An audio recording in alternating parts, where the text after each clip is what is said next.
Graça e paz, queridos. Bom é o Senhor. O Senhor está aqui neste lugar. Eu quero fazer essa pergunta para você. Essa pergunta que está aqui no slide. Por que é que você está aqui? O que é que te atraiu para você estar aqui? O que é que te atrai?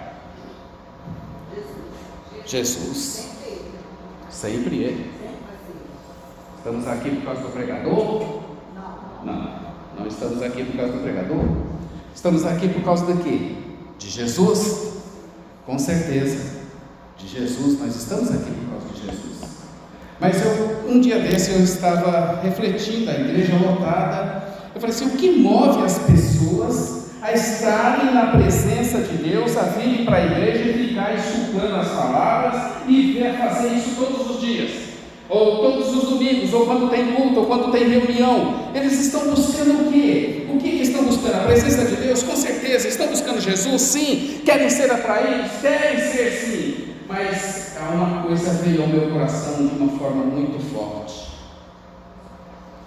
O que nos traz, o que nos atrai aqui, o amor de Deus. Você está aqui por causa do amor de Deus. Foi Ele que deu a sua vida por ti. Foi Ele que deu a sua vida por nós. Nós estamos aqui por causa do amor de Deus. O que nos atrai, o que nos move na presença de Deus é o seu amor. Ele amou a cada um de nós, sendo nós inimigos dele. Ele amou a gente e deu a sua vida por nós. O nosso Deus deu a sua vida por nós. Isso é tremendo, isso é muito forte. A motivação maior que pode existir no universo, todas as coisas, todas as forças, tudo que pode acontecer, não existe nada maior do que o amor de Deus. O amor de Deus nos constrange, o amor de Deus nos envolve, o amor de Deus nos acaricia, o amor de Deus nos atrai. Esse amor, esse é o motivo porque nós estamos na presença de Deus. Esse é o motivo principal porque você veio aqui, porque você busca. Você pode fazer a reflexão e meditar: por que eu estou aqui? Ele me amou, Ele me ama, Ele me ama. Como é bom ser amado, como é bom a gente se sentir atraído com um amor tão grande. Eu ser um pecador, ser injusto, e Ele me atrai por causa do seu amor. O amor de Deus é tão grande, o amor de Deus é tão envolvente, que Ele tem esse poder de transformar. E o que transforma o homem é o amor, não é a violência, não é a ignorância, não é o grito, não é a fala, não é a educação. Que vai mover mesmo as pessoas é o amor. Quando você se sente amado, você se sente atraído e você quer mais, porque aquilo é gostoso, porque aquilo é bom, porque aquilo é edificante, porque aquilo traz vida para você. Antes de nós entrarmos já dentro do nosso tema, eu quero falar de alguns pressupostos importantes que eu considero importante para a gente apresentar aqui agora nesse momento. Alguns pressupostos importantes que todo mundo já sabe. Isso nós estamos já acostumados a ouvir diretamente nas pregações, nas falas, nas ministrações. Olha, Deus é nosso Senhor, Ele é soberano, Ele é sábio, Ele é bom. Deus está no controle de tudo. Aqui foi falado que Deus está no controle de tudo, controle absoluto. Todas as coisas estão nas mãos de Deus. Não cai uma folha de uma árvore se não for pelo consentimento de Deus. Deus é o governante soberano nos céus e na terra. Então nós não temos um reino em que Ele venha dominar sobre nós, porque quem domina sobre nós é Deus. Quem governa a nossa vida é Deus. É Ele que é o Senhor da nossa vida. É a Ele que nós adoramos, esse Deus de amor que nos atrai. Ele é o Deus governante, soberano. E nós somos quem? Nós somos templo de Deus. Você já pensou que o templo é o lugar mais maravilhoso que tem da manifestação da presença de Deus? E onde é que Ele vai se manifestar? Ele vai se manifestar em você, dentro de você, quando você sente Ele, quando você sabe que Ele está ocupando o seu lugar. Nós somos templos do Espírito Santo. Isso é algo tão tremendo de um pecador miserável. nós agora somos templos de Deus, templos do Espírito Santo, habitação de Deus. Deus habita em mim, Deus está em mim, Deus está em nós. Isso é tremendo, não tem coisa maior ou melhor do que isso, saber que nós somos a habitação de Deus. E assim, nós não temos que melhorar. É porque é tão difícil, né? Eu quero ser um melhor pai, eu quero ser um melhor filho, eu quero ser um... Se você quer ser melhor, olha aqui, você é nova criatura. Cristo vive em mim, Cristo vive em nós. Agora o viver que nós vivemos pela fé no Filho de Deus. Então nós somos nova criatura. Tudo se fez novo. O Deus da não existe. Não vai melhorar algo que está ruim, é novo. Quando morremos com Cristo, todos os nossos pecados, toda a nossa história estava ali. Aí nós levantamos com Cristo por causa do amor dele. O amor que nos envolve, levanta a gente. Agora somos nova criatura. Você é nova criatura em Cristo Jesus. Tudo se fez novo na sua vida. Você é algo especial demais, porque moveu um Deus de amor para morrer por ti. Como você é importante para Ele. Somos então agora, também não vivemos mais ociosos. Não há ociosidade em nós. Eu vejo o apelo da irmã apresentando aqui para que a gente olhe para as nações, para que a gente se envolva, para que a gente trabalhe no evangelismo. E nós somos quem? Embaixadores celestes. Agora nós aqui, além de ser o templo de Deus, representamos um reino. Que é o reino dos céus e da terra. Eu sou, então você é. Quando eu digo eu sou aqui, você também. Você é então representante desse reino. Onde você vai, no cemitério, você sabe que você é templo do Espírito Santo, que o Espírito Santo habita em você e que você é embaixador do reino, e que você tem uma palavra de vida e de vitória para aquela pessoa que está ali ouvindo a palavra. Aguardamos a vinda do Senhor, fazemos parte da grande comissão. Ociosidade? Não. Ansiedade? Não. Nós estamos em Cristo, somos novas criaturas, tudo se fez novo, e agora nós fazemos parte dessa grande comissão. Temos trabalho, temos envolvimento, temos projetos, temos propósitos. Não existe nada mais terrível do que uma vida sem propósito. Não existe. Uma vida sem propósito é uma vida vazia, acabou, não tem mais nada a que fazer. Mas você tem propósito sim, porque você tem um chamado. Olha o que você é, o que você tem, e quem é o teu Deus. Tremendo, maravilhoso, grandioso, poderoso, Senhor dos céus e da terra, governante supremo, morreu por ti, deu a vida por você, sendo você pecador, e agora que você está salvo. Uau! Então nós somos, nós temos e nós estamos exatamente onde Deus nos quer. Você é o que Deus quer que você seja. Você tem o que Deus quer que você tenha. Você está onde Deus quer que você esteja.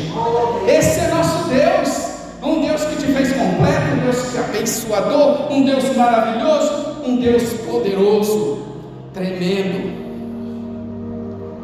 Consequências dessa parte introdutória: não nos falta nada. Porventura lhes faltou alguma coisa? Perguntaram os discípulos, né? E Jesus perguntou aos discípulos quando os enviou de 2 em 2 fazer evangelismo. Enviou de 2 em 2. Porventura lhes faltou alguma coisa? Vocês foram sem bolsa, sem alforje, sem isso, sem aquilo, sem nada. Lhes faltou alguma coisa? A resposta foi: nada. Nada, disseram eles, nada nos falta, porque nós temos tudo. Está nas nossas mãos. Deus tem derramado nas suas mãos tanta coisa maravilhosa. Faz assim com a sua mão. Olha para a sua mão. Olha para a sua mão. Deus tem colocado nas suas mãos a chave da vitória. Deus tem colocado nas suas mãos. Tudo que você precisa está aqui nas suas mãos. Você junta elas assim e clama ao Deus Todo-Poderoso, que não vai deixar de te ouvir. Não estamos sozinhos, nunca estamos sozinhos, e venceremos sim, para a honra e glória do nosso Senhor. Assim então, nós temos, por essa razão, nós vamos adotar uma mente uma disposição mental favorável ao reino de Deus e à sua justiça. A sua mente tem que ter, a sua mente não é a mente de Cristo, a sua mente tem que ser favorável ao reino de Deus e à sua justiça. Não vai ter lugar para reclamação nem para uma murmuração, mas você vai viver em gratidão. Qual é a vontade de Deus em Cristo Jesus para convosco? 1 Tessalonicenses 5,18 diz que essa vontade é a gratidão, é dar graças, é viver em gratidão. É isso que nos resta, o que nos sobrou, viver em gratidão. Obrigado, Senhor, viver em gratidão, gratidão de coração. É isso que cabe a você fazer. O resto tudo Ele faz, tudo te entrega em mãos beijadas, tudo vem nas suas mãos, tudo vem nas suas mãos, tudo te entregue, fácil. Resta então você ser grato e não ter um coração reclamando, murmurando. Então assim nós vamos confiar, nós vamos reconhecer que o Senhor está em todos os nossos caminhos, como diz Provérbios, reconhece em todos os seus caminhos e Ele endireitará as suas veredas. Vamos reconhecer então o Senhor Deus. Então agora nós vamos fazer a leitura bíblica desse texto aqui, nós vamos começar a nossa celebração, nossa pregação. Eu só queria colocar esses pressupostos anteriores e dizer que tudo se encerra no amor. O nosso Deus, Ele quer se revelar para nós. É o Deus que eu costumo dizer que se deixa achar. Deus quer se revelar a nós, muito mais do que você pensa, sonha ou imagina. E hoje Ele vai trazer uma porção disso, porque Ele vai responder uma oração. Então Moisés lavrou 2 tábuas de pedra, como as primeiras, e levantando-se pela manhã de madrugada, subiu ao monte Sinai, como o Senhor lhe tinha ordenado, e levou as 2 tábuas de pedra nas suas mãos. E o Senhor desceu numa nuvem. Uau, o que é isso? O Senhor desceu numa nuvem. E se pôs aonde? Se pôs ali junto a ele, junto a Moisés, e ele proclamou o nome do Senhor. Êxodo 34:6. Passando, pois, o Senhor perante ele, clamou. O que ele clamou? O Senhor Deus, misericordioso e piedoso, tardio em irar-se e grande em beneficência e verdade, que guarda a beneficência em milhares, que perdoa a iniquidade e a transgressão e o pecado, que ao culpado não tem por inocente, que visita a iniquidade dos pais sobre os filhos e sobre os filhos dos filhos até a 3ª e 4ª geração. E Moisés apressou-se e inclinou a cabeça à terra, adorou o Deus Todo-Poderoso. Então nós vamos trazer aqui o tema da nossa reflexão, da nossa meditação, que eu quero trabalhar com vocês. Aqui, agora eu peguei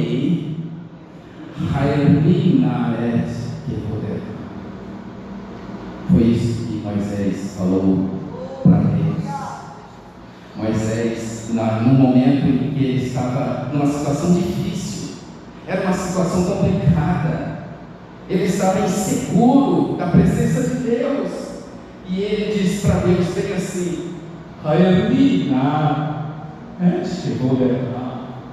mostra-me, Senhor, a tua glória. Aleluia!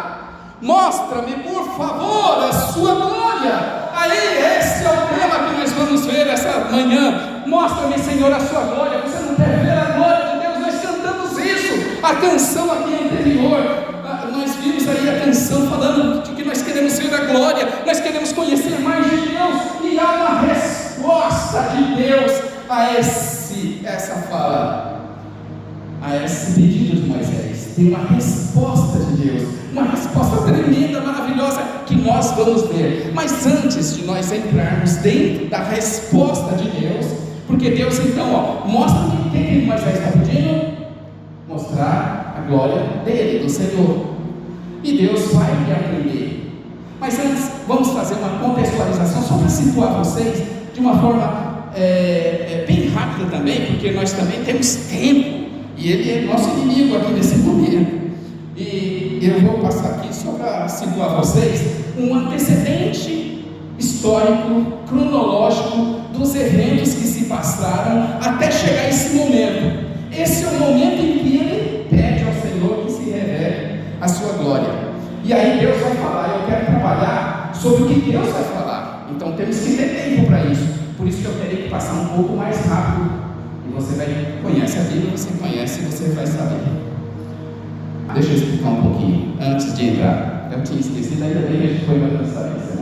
Eu tenho um superpoder, gente. Eu não sou como qualquer um, não. Eu tenho um superpoder. Mas você pode também ter esse superpoder. Sabe qual é o meu superpoder? É de fazer um pouco todos os dias. Sabe por que eu sei o tema e sei ler o hebraico? Que é o nosso tema, e sei falar outras coisas? É porque todos os dias, um dia após o outro,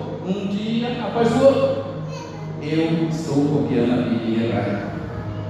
E dizem alguns estudiosos motivacionais que tudo aquilo que você faz por cerca de 17 a 18 minutos por dia, se você tiver constância e regularidade, você vai cumprir mais ou menos 100 horas no final do ano. E tudo aquilo que você dedica 100 horas numa atividade, você se torna estatisticamente 95% melhor do que as pessoas que não praticam ou que não fazem as coisas. Então, esse é meu superpoder. Então eu estou lendo hebraico, tenho algumas coisas que eu estou sabendo.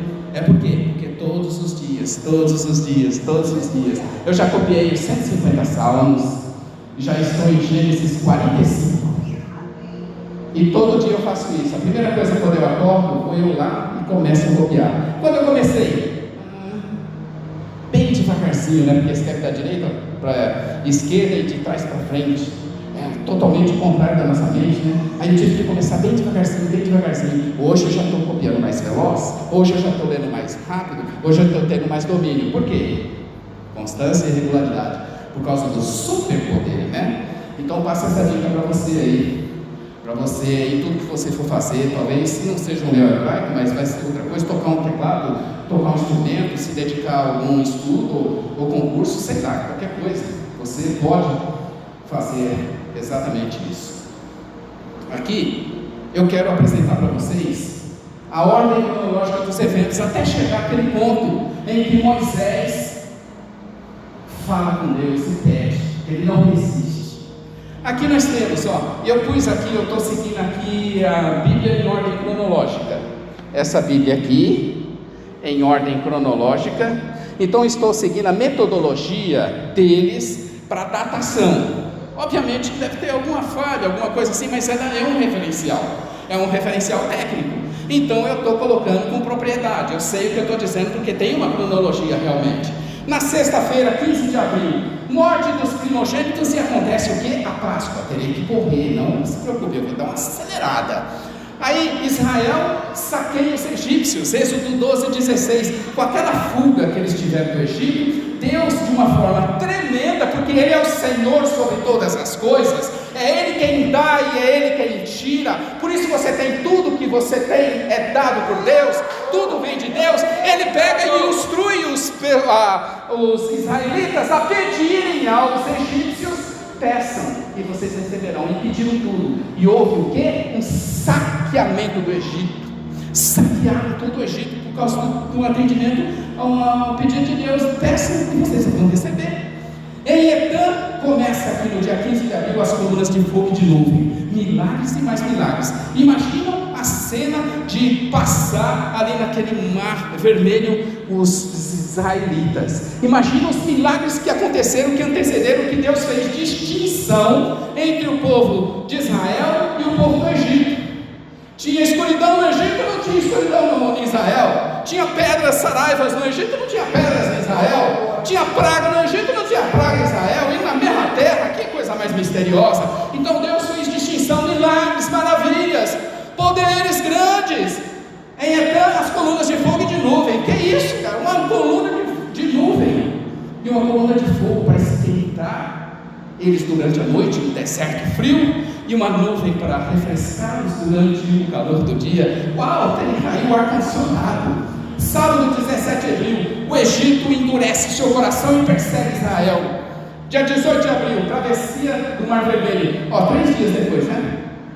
Travessia do Mar Vermelho e morte dos perseguidores.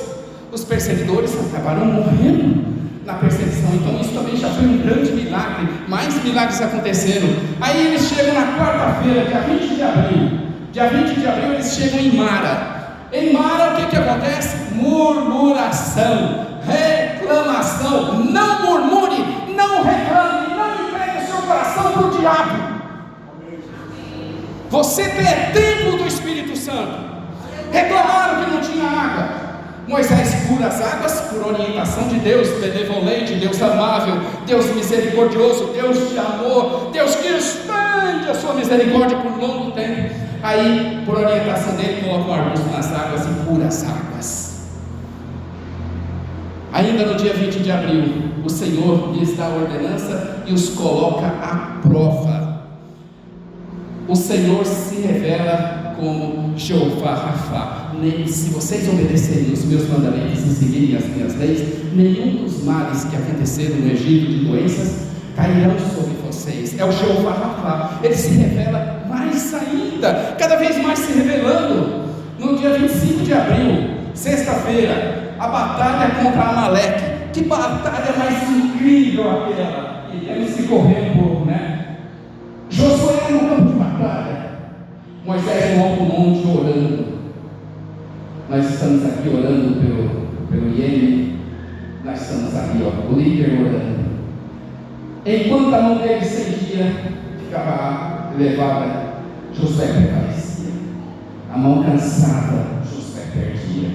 Arão e Ur vão lá e seguram cada um uma mão, que eram as duas mãos.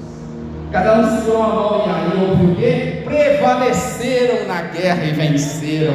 Aí mostra que o líder precisa também de apoio, precisa de alguém que segure junto com ele, que interceda junto com ele, que esteja junto com ele. Aí essa batalha ele vence com a ajuda de Arão e de Ur. Na quinta-feira, 26 de maio, 15 de abril, 26 de maio, Jetro visita Moisés e lhe dá aquele conselho sábio. Porque para gerir uma quantidade tão grande de pessoas não era fácil. Quarta-feira, 1º de junho, chegaram no deserto do Sinai. A Bíblia fala, no exato dia que completaram 3 meses. Êxodo 19:1. Chegaram no deserto do Sinai quando completaram 3 meses exatos. A Bíblia é o texto bíblico. No domingo, incrível que foi no domingo que aconteceu isso. É tremendo saber que foi no domingo e que foi também no terceiro dia. A Bíblia destaca que foi no terceiro dia que aconteceu esse momento. Olha o que aconteceu no domingo. Deus falou. Aconteceu no terceiro dia. Sabe o que é Deus falar? Qual a população de Brasília? Quem sabe? Mais ou menos 3 milhões. Nós estamos aqui entre 3 e 5 milhões de pessoas ali no deserto. Está no Monte Sinai. Eles chegaram no deserto do Monte Sinai.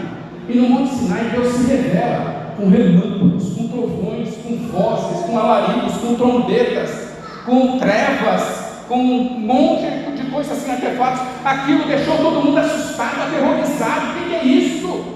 Aquelas trombetas soando. O escritor de Hebreus fala que todo mundo ficou aterrorizado. Até Moisés ficou trêmulo de medo ao ver aquela manifestação teofânica de Deus. E o que acontece nesse momento? Deus falou. A gente lê a Bíblia, a gente passa por aqui, passa por ali, não percebe, não entende. O que Deus falou? Deus falou. Deus está falando no meu coração? Não, Deus falou. Você está me ouvindo com voz. E Deus falou para você ouvir com voz. Ele falou para 5 milhões de pessoas, de 3 a 5 milhões de pessoas que estavam rodeadas ali. A fala de Deus foi tão tremenda e assustadora que eles chegaram para Moisés e disse: Moisés, não fale Deus mais conosco dessa maneira, Moisés. Fale tu conosco. Fale com o profeta, mas não fale mais conosco dessa maneira. e Deus gostou do temor que tiveram. E aí o que aconteceu? Deus passou a falar por meio dos profetas e não mais, falou assim: não vou mais falar dessa maneira com o povo. Mas teve essa manifestação. É uma manifestação pequena? Não. É uma manifestação pequena? Não é uma manifestação pequena, é uma manifestação gigante. Quantos sinais foram acontecendo no Egito? A travessia do Mar Vermelho, aquelas montanhas de água que eles passaram ali, ou aquela montanha de água e eles passando, admirando aqueles negócios, manifestações de Deus, água sendo curada em Mara, o Deus se manifestando, Deus se revelando. Olha quantas revelações, olha quantas coisas aconteceram, tremendas, fortes. No dia 6 de junho, na segunda-feira, Moisés sobe o monte e permanece lá por 40 dias para receber as tábuas da lei escrita por Deus. Eu vou ler esse trecho. Moisés, depois Deus disse a Moisés: suba um monte, depois da apresentação dele, né? Suba um monte para encontrar-se com o Senhor, você e Arão, Nadab e Abiú, e 70 autoridades de Israel. Adorem à distância. Somente Moisés se aproximará do Senhor, os outros não, o povo também não subirá com ele. Moisés, Arão, Nadab e Abiú e 70 autoridades de Israel subiram e viram o Deus de Israel. Viram o Deus de Israel, sob cujos pés havia algo semelhante a um pavimento de safira, com o céu em esplendor. Deus, porém, não estendeu a mão para punir esses líderes do povo de Israel. Eles viram a Deus e depois comeram e beberam. Tremendo. Olha que manifestação, Deus se revelando cada vez mais. Aí tem a espera, 40 dias esperando para que Moisés desça com a lei. O povo perde a paciência. 16 de julho, bezerro de ouro, misericórdia, que é isso? O povo viu grandes milagres, maravilhas, Deus se manifestando, Deus falando, Deus se revelando cada vez mais, se mostrando a sua glória, mostrando o seu poder, se revelando mais e mais e mais. O povo pede para que se construa um bezerro de ouro. Ai meu Deus, Moisés irado. Aí ele desce do monte nesse data, que Deus diz: olha Moisés, o teu povo, Moisés, tu tiraste do Egito, se corrompeu. Depois Moisés vai dizer, Moisés vai responder para Deus, né? Vai dar a resposta para Deus, dizendo assim: o teu povo, Deus, tu tiraste do Egito. É engraçado isso, porque Deus fala: Moisés, o teu povo que tu tiraste do Egito. E Moisés depois diz: Deus, o teu povo que tu tiraste do Egito. É tremendo isso aí, olha, é uma cooperação. Deus opera quando o homem coopera.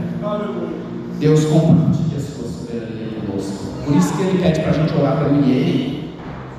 É porque Ele quer fazer alguma coisa no Iêmen. Ele pode fazer sem nós? Pode. Mas Ele levanta Aldenice, levanta o mais de Deus para estender as suas mãos e orar e realizar um grande milagre. Moisés irado, ele desce, quebra as tábuas da lei, por ver o povo que ele tinha tirado do Egito, né, que eu já expliquei para vocês, se corrompido. E ali, nesse momento, era um domingo, Deus quis fazer de Moisés um novo povo, mas ele enfrentou Deus corajosamente. Esse líder, Moisés, nos ensina tanto. Ele quer se aproximar de Deus, e ele é intercessor do povo. Um povo rebelde, obstinado, teimoso, ruim. Ele se põe na frente de Deus. Povo atrás, não faças isso com esse povo. Mas isso é o nome do livro da vida. Que ousado, que atrevido. Perdoa a iniquidade desse povo. Esse é o líder. A visão do líder está em Cristo e no povo.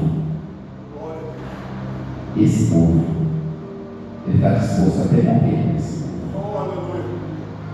O verdadeiro amor é aquele que dá a sua vida pelos seus amigos. Ele se põe na frente de Deus, enfrenta a Deus, a ponto de perder quase sua vida, mas ele é livre. A visão dele está muito além. Nós poderíamos entrar na história de Salomão também. Nós poderíamos entrar na história de outros líderes, de Davi e muitos outros. E o desejo dele sempre foi interceder pelo povo, por esse povo obstinado, teimoso, rebelde. E aí, o Senhor repreende ele, dizendo que ele riscará os que pecaram contra ele. O Senhor, então, na segunda-feira, perdoa, mas as consequências vão de vir. Óbvio, Quem comete pecado vai levar consigo o anexo. Eu já falei isso uma vez, Tem um pecado, você não leva o pecado só, você também leva o anexo.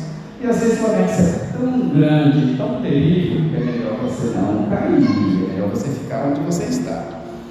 Moisés, inseguro, negocia com Deus. Aí começa essa negociação com Deus, que é tremenda. Ele disse assim: disse Moisés ao Senhor: tu me ordenaste, conduz esse povo, mas não me permite saber quem enviarás comigo. Disseste: eu te conheço pelo teu nome, e de você tenho me agradado. Se me vês com agrado, revela-me os teus propósitos, para que eu te conheça e continue sendo aceito por ti. Lembra-te de que esta nação é o teu povo. Respondeu o Senhor: eu mesmo o acompanharei e lhe darei descanso, Moisés. Então Moisés lhe declarou: se não fores conosco, não nos envie. Como se saberá eu e o teu povo?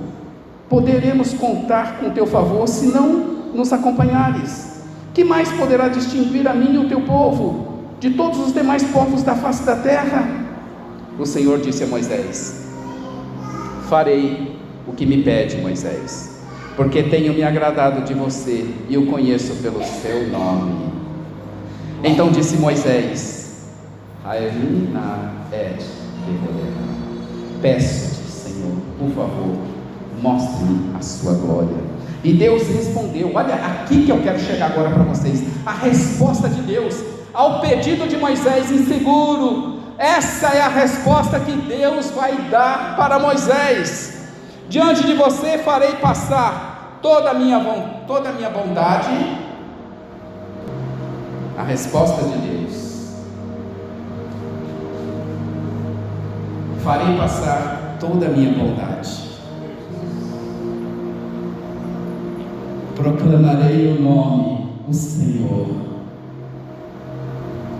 terei misericórdia de quem eu quiser ter misericórdia, terei compaixão de quem eu quiser ter compaixão. Dentro da resposta de Deus, no qual Moisés buscava a glória de Deus, ele pede isso. Iremos nos concentrar agora no que Deus proclamou, revelando a sua glória, revelando a sua presença. E acrescentou: você não me poderá ver a minha face. É isso que ele diz: você não poderá. Aqui um lugar perto de mim, onde você ficará em cima de uma rocha. Quando a minha glória passar, eu o colocarei numa fenda da rocha e o cobrirei com a minha mão, até que eu tenha acabado de passar. Então tirarei a minha mão e você me verá pelas costas, mas a minha face ninguém poderá ver. E Deus dá instruções a partir do verso 34 sobre as novas tábuas. Ele pede que Moisés as lavre e leve para que, Deus ainda diz: as tábuas que você quebrou, faça novas tábuas, lavre-as e leve para mim, porque eu escreverei de novo aquilo que eu falei. Não está escrito no hebraico, mas é o que Deus falou, que ele escreve. Aí ele passa para Moisés essas instruções, e Moisés prepara as pedras e sobe. Então o Senhor, aí sim que entra, então o Senhor desceu na nuvem e permaneceu ali com ele, e proclamou o seu nome, e passou diante de Moisés proclamando. Isso é o que ele proclamou. Complicou, essa foi a fala de Moisés no hebraico. Mas nós vamos pular o hebraico, vamos aqui para o... Essa foi a fala, está aí a tradução também, está no tipo interlinear, A autoproclamação do Senhor. Ele fez 7 mais uma autoproclamação. Ele se autoproclamou. É isso que Deus está se revelando. O que é que Deus se revelou? Isso vai servir para nós. Óbvio, serviu para Moisés. Então ele fez 7 mais 1 autoproclamações. Êxodo 34, 6b e 7. A primeira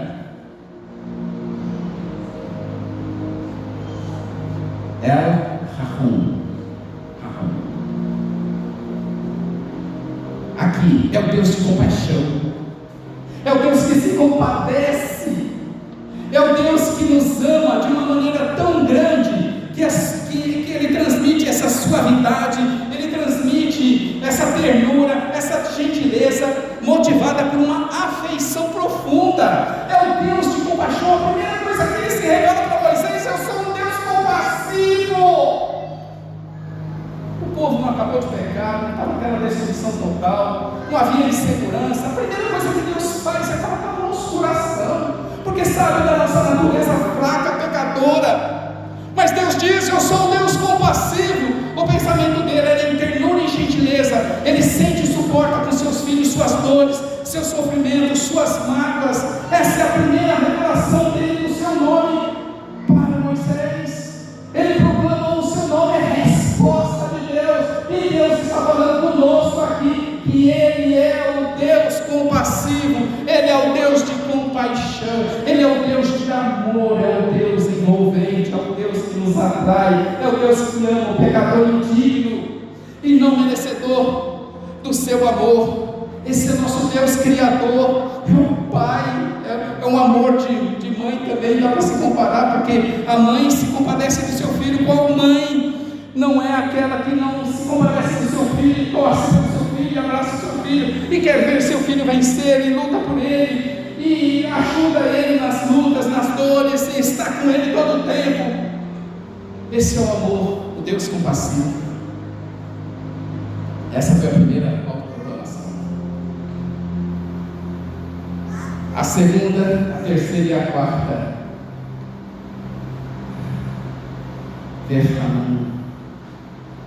É o Deus gracioso. Ele ama o culpado indigno de amor. Você já imaginou o que é isso? O amor de Deus é tão grande. Ele ama o culpado indigno do amor. Isso me lembra Calvino, nos estudos que eu fiz no seminário, quando Calvino fala que nós somos a imagem e semelhança de Deus. E quando ele faz um estudo a respeito disso, ele fala assim, que nós somos imagem e semelhança de Deus. Então, quando você afronta alguém, seu tolo, seu imbecil, ou qualquer outra coisa pior ainda, ou agressão física, ou qualquer coisa, tudo que você está fazendo, você está atacando a imagem e a semelhança de Deus. Essa afronta que você está fazendo é contra o Criador, porque foi Ele quem criou. Isso é muito forte. Isso nos mostra que Jesus mesmo, Ele nos deu as instruções para amar o nosso inimigo, para orar pelos que nos perseguem, para abençoar os que nos fazem maldições, para dar a quem pedir, para andar e caminhar com aquela pessoa que precisa que seja caminhada. Esse é o amor, é o Deus compassivo, é o Deus gracioso. Ele é cheio de graça, Ele ama o culpado indigno do seu amor. Nós venceremos pelo amor, nós não venceremos por outro motivo, mas é o amor que nos constrange. Aí nós temos a outra palavra, apai, literalmente de fôlego longo. É o Deus que tem um fôlego longo. A ideia aí transmitida é de paciência, é o Deus paciente, é o Deus que respira longo e profundamente quando é ofendido, que nos ensina a perdoar. A única bênção que o Senhor nos dá, uma das bênçãos que o Senhor nos dá, nós temos que devolver, como é que não é essa expressão não? Ela é uma bênção condicionada, é o perdão. Você vai ser perdoado, você pede perdão para Deus, Deus me perdoa, mas existe uma condição, você tem que perdoar. Se você não perdoar, você não recebe perdão. Deus não vai te perdoar. Então é uma bênção condicionada. obstinado, é o Deus gracioso, é o Deus de fôlego longo, é o Deus que, quando provocado, Ele não reage imediatamente, violentamente. Ele tem e exercita autocontrole, sem ser acomodado, né? Sem ser acomodado ou sem ser qualquer outra coisa. Ele tem essa paciência com ele. Então, Deus perdoador, Deus perdoa. É Moisés, é Deus se revelando a Moisés e proclamando o seu nome. Deus cobriu ele sob a penha, colocou a mão e ele viu ele pelas costas. E quando Deus está passando, é que ele vai se revelando. Olha quem eu sou, Moisés. Ele está assim, como se fosse despindo, né? Ele está como se fosse se revelando mais e mais e mais para Moisés, e assim para nós também.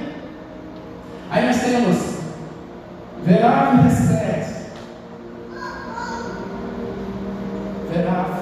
Recebe de grande bondade, é o Deus bondoso, o Deus piedoso, o Deus que é traduzido aqui como benevolência, benignidade, fidelidade, misericórdia. Um pensamento básico aqui, sem obrigação, né, que ele fala aqui, revela seu amor ao necessitado, ao ferido, ao sofredor. É o Deus que ama aquele que está caído, que está machucado, que está lá do lado de fora. Aqui nós estamos bem, mas tem gente lá fora. A Denise, ela hoje estava falando de pessoas que estão no Iêmen, né? Mas nós temos aqui em Tabatinga, no cemitério, em outros lugares, o evangelismo. Nós temos pessoas que precisam de serem atendidas, e é um Deus de grande bondade.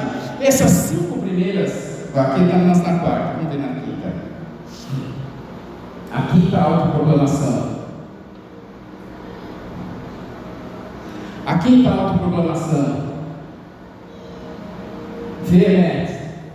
O modificador aqui deve ser entendido como qualificador de ambos. Ele qualifica as 2 características, a anterior e essa agora, falando a respeito de que Deus é absolutamente confiável na manutenção e demonstração do seu amor. É um Deus confiável. Nós podemos confiar nesse Deus, nós podemos entregar nossa vida, nós podemos fazer tudo, porque Ele é um Deus de segurança, é um Deus de confiança. Ele é completo e inteiramente fiel a si mesmo, a sua palavra, ao seu pacto com o seu povo. É um Deus fiel. Essas 5 primeiras autoproclamações do Senhor, elas estão relacionadas então ao seu caráter. Elas dizem quem Deus é. Olha, Moisés, quem eu sou. É assim que Deus se revela.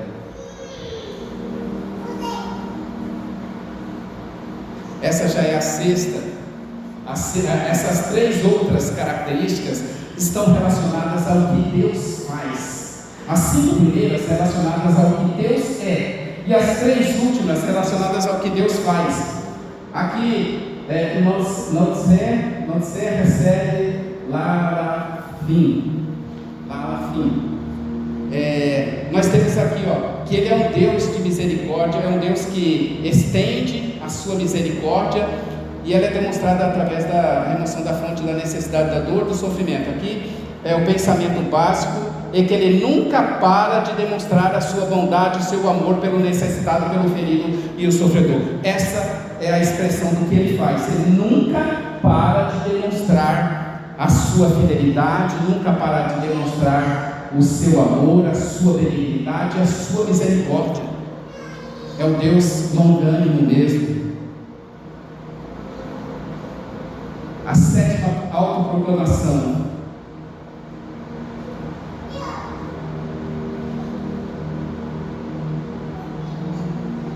Você avon para fechar errata.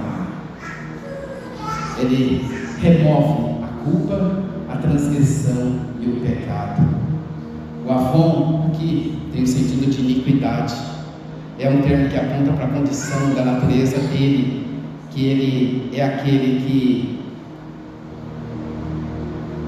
aqui, deixa eu ver aqui, o termo aponta para a condição ou natureza da pessoa que se afastou de Yahvé, o termo maldade, que se rebelou contra ele. Assim a condição enganosa, rebelde e corrupta do pecador. Nós temos que ele fala da rebelião contra o modo de vida que Yahvé expôs para o povo pactual. E Yahvé, o Deus, estabeleceu uma meta, mas o pecador, ele é o alvo intencionalmente. Mas é o Deus que remove a culpa, é o Deus que remove a transgressão, é o Deus que remove o pecado. Esse é o nosso Deus, que se revela a Moisés. E finalmente, nós chegamos à 8ª revelação dele aqui. Venaque lo Yenaque. Ele não absolverá. Isso significa o seguinte: a 8ª declaração de Deus ela está relacionada ao que Deus faz. Deus é bom, Deus é misericordioso, Deus estende a sua misericórdia por longos tempos, mas tem um momento em que chega o juízo, porque ele não pode se contradizer. A retidão e a justiça de Deus, elas serão demonstradas. E aqui a negativa que ele está falando aqui, não absolverá o inocente ou deixará impune o culpado. Então o juízo vem. Deus é o Deus longânimo, mas Ele é o Deus que executa a sua justiça e o seu juízo. Então as 5 primeiras estão relacionadas ao seu caráter, dizendo que Ele é soberano, sábio e bom. As outras 3 relacionadas ao que faz, sem violar as 5 primeiras do seu caráter. Nós já estamos chegando já no final. Sobre essas autoproclamações, essas 5 primeiras explicam o seu caráter, quem é Deus. As 3 seguintes expressam o que Ele faz, considerando quem Ele é. Elas indicam que o seu amor, graça e misericórdia por seu povo são declaradas claramente nas primeiras 7 autoproclamações. A 8ª indica que sua retidão e justiça, declaradas por último, nunca serão anuladas pelo seu amor. Então Deus é um Deus de juízo. Deus é um Deus longânimo, Deus é um Deus de amor, Deus é um Deus bom, com certeza, mas Ele não vai anular o seu juízo. Ele espera pacientemente, mas executa o seu juízo. Então, por isso que nós devemos ter medo. Deus ama o pecador indigno e tem compaixão dele. E Ele dá oportunidades comigo, muitas oportunidades. Ele dá e trata com benevolência, mas também é justo, porque Ele não pode negar-se a si mesmo. Ou seja, o Senhor é um Deus de amor e é um Deus de justiça. Esse é o Deus que se revelou para Moisés em resposta àquele pedido. E aqui uma advertência: ai dos que rejeitam o Senhor. Ai dos que rejeitam. A palavra do Senhor foi ministrada para aquele povo durante aquele momento. Houve diversas manifestações de milagres e Deus se revelou graciosamente. Mas aqui nós temos uma palavra: a pior coisa que pode acontecer ao homem é ele ser entregue a si mesmo para fazer a sua própria vontade. Essa é a pior coisa. Rejeitar a Deus é loucura. E aí, o que nós temos? Que Deus se revela para quem? Para os crentes. Deus se revela para os crentes. Ai dos incrédulos. Quando Deus fala, nós aqui somos povos que creem. Mas quando você anuncia a palavra de Deus e essa pessoa não acredita, quando essa pessoa não crê, ele cai na incredulidade, dos quais Deus disse século segundo o entendimento dos incrédulos, para que não lhes resplandeça a glória do Evangelho de Deus, que é a imagem de Deus, a glória do Evangelho de Cristo, que é a imagem de Deus. Então, ai dos incrédulos. Naquele episódio em que aconteceu a manifestação de Deus de uma forma teofânica, que foi muito profunda, e depois que houve o bezerro de ouro, Deus estabeleceu a partir dali uma distinção entre o crente e o não crente. Deus se oculta para o incrédulo. Então não adianta você alcançar Deus se você não tem fé. Mas Deus se revela aos que creem. Deus se revela cada vez mais, mostrando o seu amor, mostrando a sua bondade, mostrando a sua generosidade. É o Deus que nos ama, sempre se revelando a nós. Então resta um descanso ao povo de Deus, que está escrito em Hebreus. Eu não vou ler agora esse trecho todo, mas resta um descanso para o povo de Deus. E esse descanso está anunciado lá no livro de Hebreus. E ele é destinado aos crentes. Nós somos aqueles a quem Deus prometeu que nós vamos entrar no descanso de Deus. Então nós somos templo de Deus, nós vivemos o amor de Deus, nós vivemos uma vida que tem propósito, que tem objetivo. Isso por quê? Porque nós cremos, é porque a porta está aberta. A porta que está aberta é a fé. Se você fecha essa porta, você vai cair na condenação, não resta descanso para você. Você vai entrar numa situação mais delicada, você perdeu o descanso. Então, por isso que fala hoje, se ouvirdes a sua voz, não endureçais os vossos corações. Olha lá, o verso 6, visto pois que resta alguns entrarem nele, e que aqueles a quem primeiro foram pregadas as boas novas não entraram por causa da desobediência, por causa da reclamação, por causa da murmuração. Então resta o descanso, e esse descanso está em Cristo Jesus, é o caminho da fé. Por isso que nossa fé é poderosa, valiosa e maravilhosa. Nós não podemos desprezar as coisas de Deus. Ai dos que rejeitam o Senhor, só uma advertência. Quando o homem deliberadamente rejeita Deus, Deus o entrega as concupiscências e inimigas, as paixões infames, a si mesmo para fazerem coisas que não convêm. Então você quer saber do seu relacionamento, como é que está o seu relacionamento com Deus? Veja se você está se inclinando mais para o pecado. Se você está sentindo mais atração pelo pecado e está se inclinando por esse lado, você pode ter certeza de uma coisa: está acontecendo no seu coração, a porta se fechando, você está rejeitando ao Senhor. Você está rejeitando, então a porta se fecha. E quando ela se fecha, você entrega a si mesmo para fazer a sua própria vontade. Isso é ruim. Deus se revelou para que nós estejamos diante dele. É o Deus de amor. Então nós devemos ter cuidado para não cairmos e sermos entregues a nós mesmos. Meus queridos, essa foi a palavra que o Senhor me permitiu compartilhar com vocês. É o Deus de amor, é o Deus de justiça, é o Deus que se revelou a Moisés de uma forma tão tremenda e tão maravilhosa que ele proclamou, ele fez essas proclamações, ele se revelou mais ainda. E o que nós podemos perceber disso, resumindo, nós podemos perceber que Deus é amor e que Deus é compassivo, paciente, longânimo, estende a sua misericórdia. Parece que ela estica, é longa, ela vai suportando, mas tem um limite.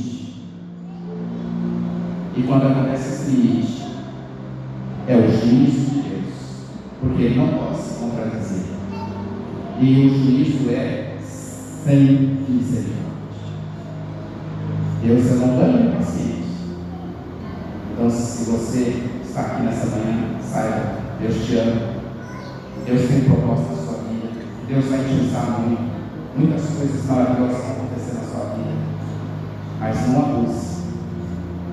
abuse do conhecimento do Senhor e saiba reconhecer a rejeição do Senhor. Amém? Deus abençoe sua vida, Deus abençoe sua família, Deus abençoe o seu ministério. Vamos nos colocar em pé.